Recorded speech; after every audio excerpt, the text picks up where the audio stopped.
Good day everyone. Welcome back. This is the unboxing.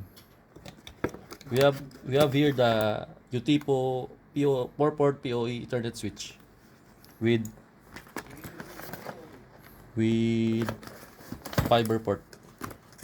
Okay, firstly you'll see. Okay, let's see this one.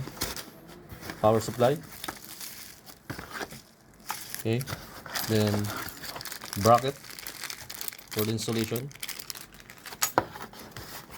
This is the switch with plastics.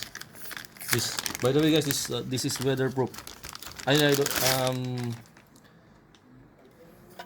yes, weatherproof. This is the port for fiber,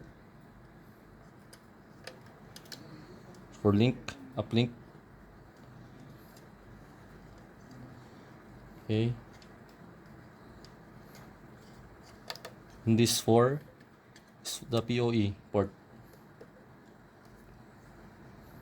Left side, you can use power supply 45 volts, 48 to 57 volts DC.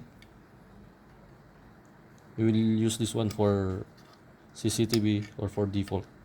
Okay. Back side, it's only the power port.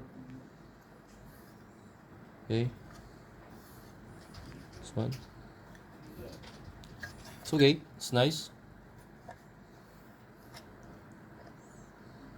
Okay guys, thank you for watching our unboxing.